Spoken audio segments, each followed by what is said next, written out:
This is not a drill. This is the real thing. Hurricane Matthew with sight sets on Florida and the East Coast. Team coverage coming up. Fox 40, 1 hour earlier. Fox 40 News starts now.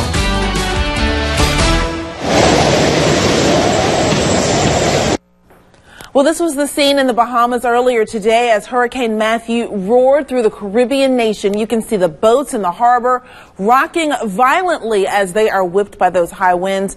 Meanwhile, in Haiti, government officials there say the death toll now stands at 283 people. And as we speak, Hurricane Matthew is moving towards the state of Florida. Now, for the very latest, we go straight to First Alert Chief Meteorologist Dave Roberts. Dave? We are tracking the storm for you right now. Hurricane Matthew, a Category 4 storm. The winds are at 130 miles an hour. Okay, so they've come down just a little bit. We are going to continue to watch this system very closely. And we're covering Hurricane Matthew like nobody else can. In fact, our own meteorologist, Michael Haynes, is located right now in the city of Vero Beach, which is very close to where the center of Hurricane Matthew will trek over the next few hours. Michael.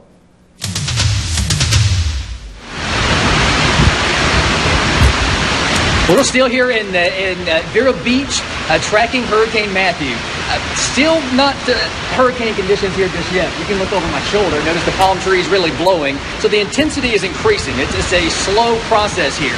The good news, there's absolutely nobody out today. So folks really heeding the warning. It looks like most folks that we can see evacuated. If they didn't, they're not around for us to see them.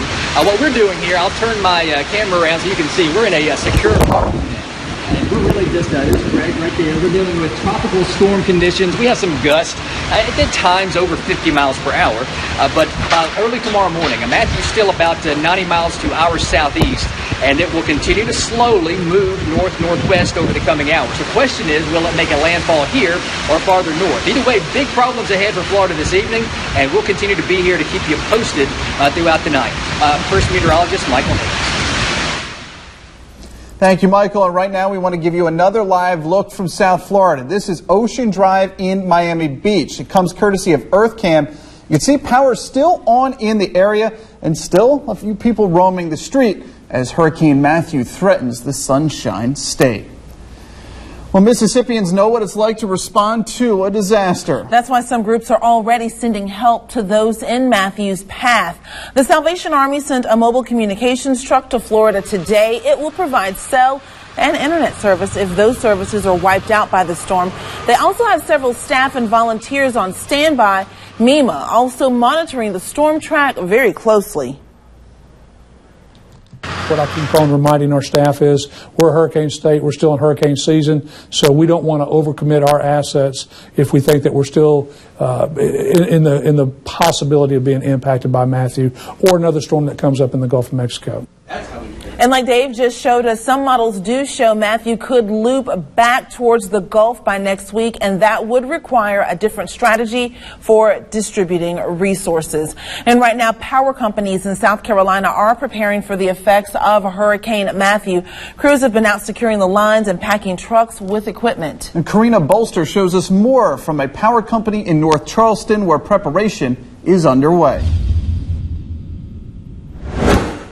Right now, 250 workers are headed to the Low Country from Texas, Oklahoma, Mississippi, and other parts of South Carolina. In North Charleston, I'm Karina Bolster for the Raycom News Network. Now to a developing story that is going viral. Video on Facebook out of Greenville apparently shows a teacher pulling a special needs child by her hair. Greenville police and the district are looking into the allegations. Our Annette Pegler joins us in the newsroom after getting reaction from the community. Mike, there are two videos that have been posted on social media that shows a teacher dragging a student by her hair and hitting her on the forehead. We want to warn you, some of you may find this video disturbing. Both videos were originally posted by Keisha Williams. This is video of the incident that happened in the Greenville High School gym. It's uncertain when this video was taken, but as you can see, the teacher dragging the female student across the floor by her hair. The Delta Democrat is reporting the student is in the school's special education program. Many are outraged about this incident. Here are some of their opinions. He seems to be working. Yes, you should face disciplinary actions, yes. Being a mother and seeing a young girl be treated like that, what are your feelings towards that? It couldn't be my child. I wouldn't want nobody to do my child like that. I think that's terrible. I mean, that person should be treated like that no matter what the circumstances is. Now, we did reach out to the school district superintendent for a comment and have not yet heard back. This video has more than 800,000 views on Facebook by that original post. From the newsroom, Annette Pegler, Fox 40 News. And we want to hear from you. That's a pretty disturbing video. What are your thoughts? A teacher dragging a special needs child by the hair? Give us a call, 601-965-7540. Tell us what you think. Should that teacher face some disciplinary action? Do you think maybe the actions were justified? We want to hear from you. Give us a call and be part of an upcoming edition of the Fox 40 Feedback. New tonight, a Pearl police officer makes a huge drug bust. Now, it happened Wednesday afternoon when the officer stopped a 2000 Ford pickup for a traffic violation. A search leading to more than 44 pounds of meth.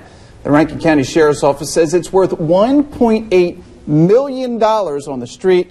Now, the investigation is ongoing. The right to vote is extremely important, and it did not come easy for African Americans. That's part of the message in tonight's interactive voter education event and learning experience at Tougaloo College. Now, panelists included veterans of the Mississippi Civil Rights Movement in a discussion called Voting Narratives and Activities, Blood, Body, County, and Betrayal. Timothy Howard is the assistant professor of political science. So we want them to understand, to feel the blood that was shed, to envision the dogs, envision the water hoses, and to understand and to have a deep sense of appreciation and a deep sense of obligation when it comes to voting. Now, the community was also invited, and students who exercise their right to vote will receive extra credit. Clinton residents enjoying a drop in property crime. What's behind that decline? After the break, you're watching the Fox 40 News at 9.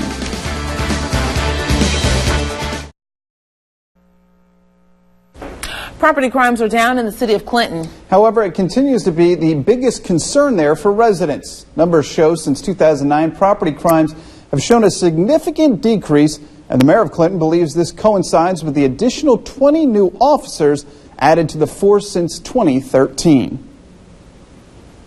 You know, it all just works out together because people are getting what they want. They feel safer, they're happier, they feel like they can leave home or leave their car and be relatively secure. And it's being done that way because the police department is out there doing what they're supposed to do. There are now 60 paid patrolling officers in the city of Clinton. Matthew, getting closer to possibly making landfall. This is one dangerous storm system. Also, could it be sticking around for a while? I'll explain when we come back.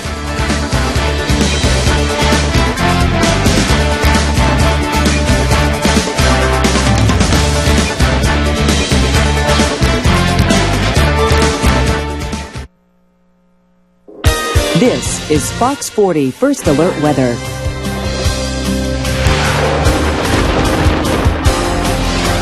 Again, the forecast models, they're all in agreement here. This thing's going northwest in the upper 40s and low 50s. All right, thanks so much, Dave. Well, the White House says that Matthew could be the most powerful hurricane to hit the U.S. in over a decade. And it's having an effect on the presidential campaign. Lauren Blanchard has our Decision 2016 coverage. A major hurricane barreling towards one of the most important toss-up states in the presidential election. In Washington, Lauren Blanchard, Fox News. All right, Jeff in now with a sneak peek at sports. Yeah, we'll hear from more in Central tonight as part of our Game of the Week preview. The Vikings taking on the Madison Central Jaguars, but we get a head start on some high school football tonight. We take you out to Hughes Field where Northwest Rankin and Callaway were going at it. Highlights coming up next in sports.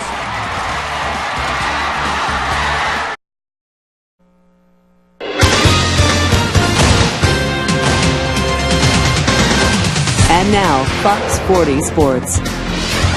Last week's win over defending 6A champ Starkville helped Northwest Rankin avoid it. They're not canceling it, but postponed until Sunday. Going to play it at 2:30. All right, good to know. All right, thank you, Jeff. Well, developing at 9:30, shots ring out outside at Jackson Community Center. That story straight ahead. You're watching the Fox 40 News.